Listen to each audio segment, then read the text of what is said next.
Salut à tous et bienvenue dans cette toute nouvelle vidéo, la deuxième des vacances. Nous venons tout juste de fêter les 2 ans de la chaîne et franchement ça c'est vraiment très cool. Et vous n'êtes pas sans savoir si vous êtes un ou une fidèle habituée de la chaîne que ma grande passion ce sont les années 80 et 90, que ce soit musique, films, dessins animés et séries. Et en parlant série, il y en a une assez courte qui mêle action et aventure et qui a marqué grand nombre de personnes à sa diffusion. Et cette série, c'est Manimal.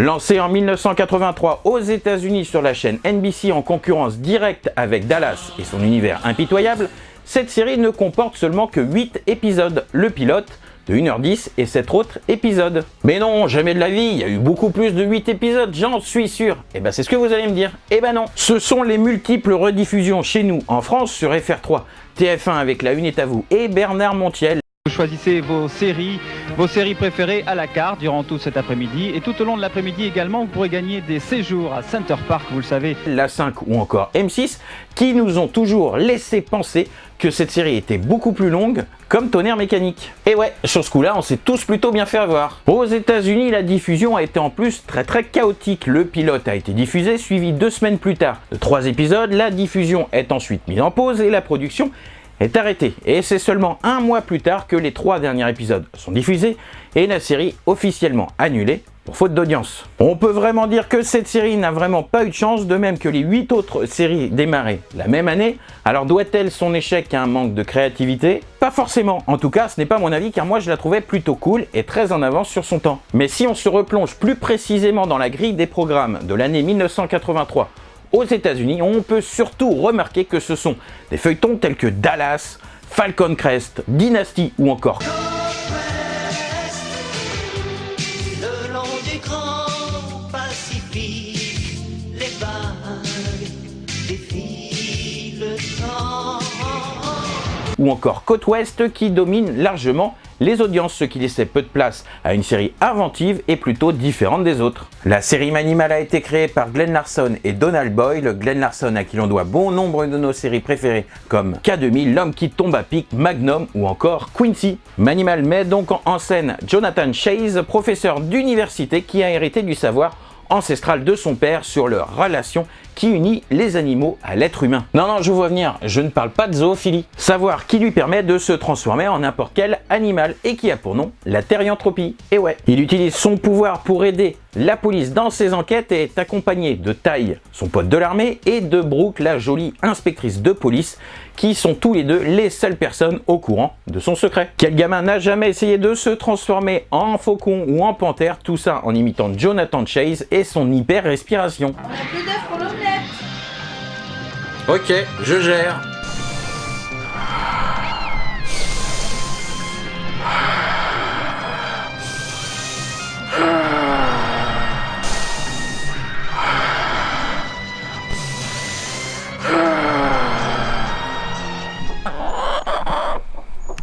Et comme je l'ai dit un peu plus haut, l'illustre professeur avait ainsi le pouvoir de se transformer en n'importe quel animal, mais avec une nette préférence pour la panthère et le faucon.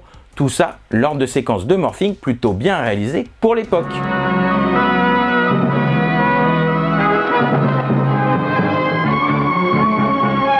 Et pour cause, car c'est Stan Winston, l'Oscarisé Stan Winston, qui officia sur Alien, Terminator ou encore Jurassic Park, qui créait et concevait les effets spéciaux de la série. Mais lorsque Jonathan Chase se transformait en un autre animal, par exemple en dauphin ou encore en ours, tout cela se faisait bien sûr hors champ pour éviter les surcoûts de production. Mais toutes ces transformations qui duraient de 1 à 2 minutes suivant l'épisode se faisaient toujours sans aucune trace de ses vêtements une fois la transformation terminée. Et encore plus rigolo, c'est que quand il retrouvait sa forme humaine, eh bien ses fringues revenaient direct sur lui, bien repassées, nickel, comme si rien ne s'était passé, ce qui est plutôt bizarre.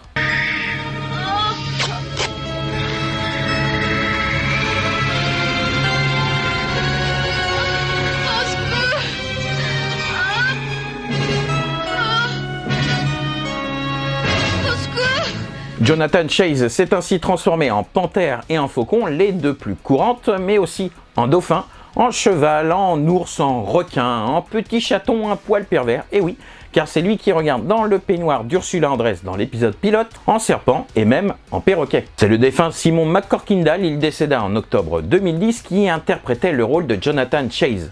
On le retrouvera plus tard dans les films Mort sur le Nil et dans l'horrible Jaws 3, et à la télévision dans Sydney Fox l'Aventurière, ou encore dans Poltergeist les Aventuriers du Surnaturel, et surtout dans Falcon Crest. Il est doublé par l'inimitable Richard Darbois, la voix d'Harrison Ford, de Jeff Goldblum, de Richard Gere, mais aussi celle de Biff Tannen et de Buzz l'éclair.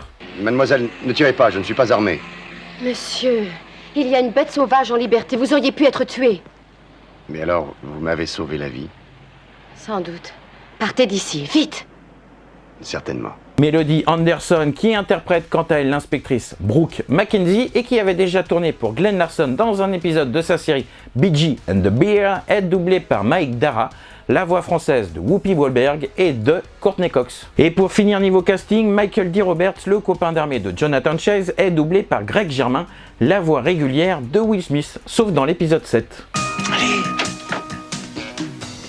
Qu'est-ce que vous fichez là? Ouais. Ça c'est de la chouette chanson. Ah oui, ça c'est extra. Ah ouais, baby. Ah oui, cette nanette elle est superbe. Ce qu'il y a d'ennuyeux avec ces machins-là, c'est qu'on est seul à écouter parce que je vous dis pas comme ça balance. On a même pu le revoir dans un épisode de Code Quantum, Miss Melanie et son chauffeur en 1989. Et il ne faut surtout pas oublier que c'est l'acteur William Conrad, que l'on connaît surtout pour avoir joué dans les séries Canon ou encore La Loi et la Loi avec Joe Penny, l'acteur de Riptide.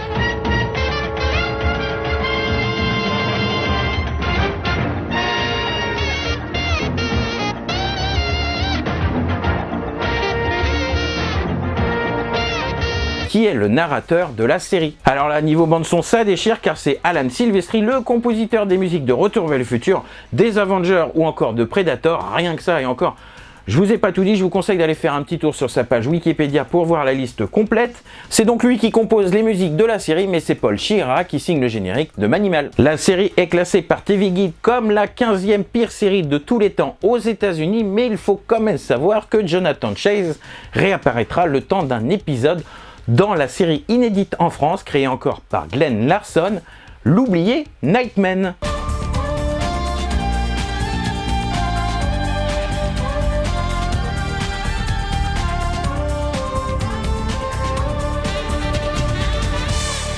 Alors pour la faire courte, Nightman suit les aventures de John Domino, un joueur de saxo qui, frappé par la foudre, acquiert un pouvoir, celui de repérer télépathiquement les méchants, ce qui a pour effet de l'empêcher de dormir.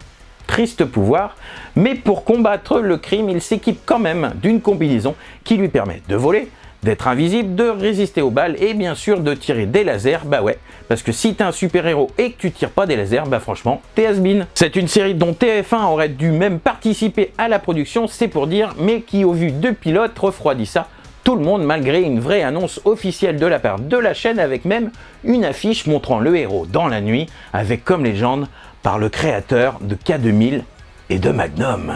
Waouh! Donc pour en revenir à Manimal, c'est lors du 6e épisode de la saison 2 que Jonathan Chase fait son retour pour aider Nightman à arrêter une sorte de Jack l'Éventreur.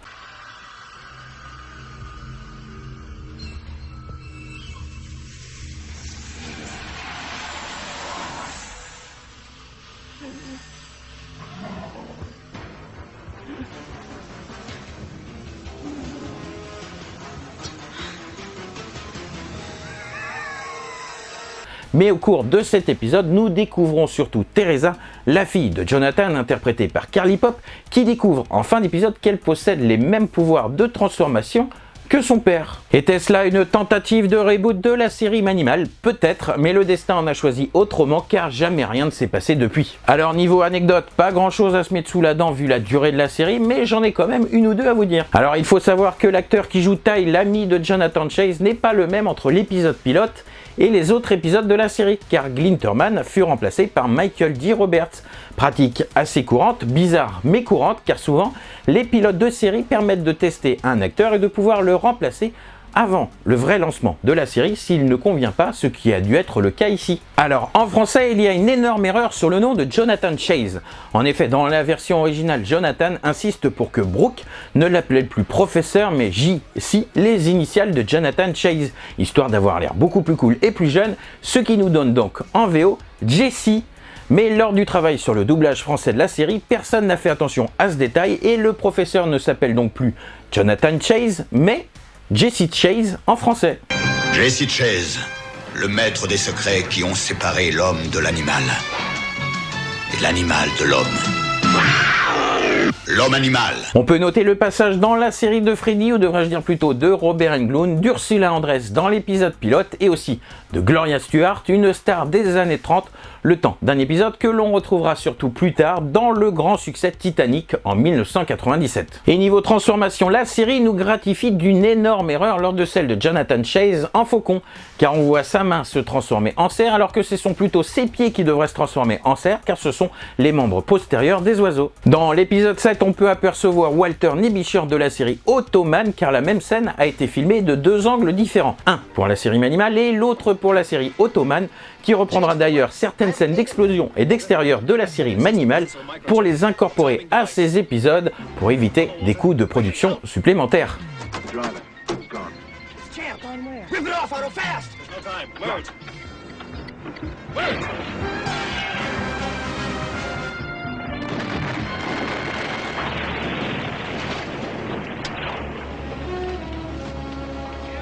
Et pour finir, on a failli avoir une adaptation cinéma avec Will Ferrell en 2014, façon reboot Starsky et Hutch, mais heureusement ou malheureusement, rien pour l'instant de concret. Alors je ne peux que vous conseiller de vous refaire l'intégrale de Manimal qui ne devrait pas vous prendre plus de quelques jours pour en arriver au bout. Sachez qu'il n'y a pas vraiment grand chose de sorti sur la série, mais que l'intégrale en DVD existe bel et bien, qu'il est sorti il y a très peu de temps et qu'il vous en coûtera pas plus de 25 € intégrale que j'aurais voulu vous présenter aujourd'hui si Amazon n'avait pas tardé à me l'envoyer, mais ça c'est une autre histoire. En tout cas, cette série est une série à part dont tout le monde se souvient et qui méritait quand même une meilleure fin. C'est la fin de ma vidéo, j'espère qu'elle vous a plu et que vous a même rappelé quelques petits souvenirs de jeunesse. En tout cas, à moi, quand j'ai fait la vidéo, c'était le cas. N'hésitez pas en tout cas à commenter, à liker, à partager cette vidéo, à vous abonner à la chaîne. Comme je vous l'ai dit un petit peu plus haut, on a fêté les 2 ans de la chaîne il y a quelques jours. Merci à tous d'être de plus en plus nombreux à regarder les vidéos. En tout cas, n'hésitez pas à en parler autour de vous, à partager tout le contenu de la chaîne. Moi, je ne peux que vous remercier, de vous dire un énorme merci pour tout ça. On se dit de toute façon à très vite pour une prochaine vidéo. Et sur ce, ciao tout le monde!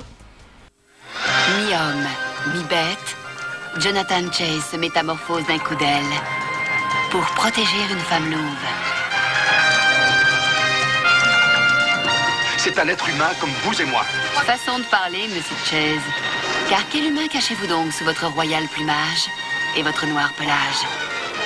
Ce soir, 20h45, Manimal sur M6.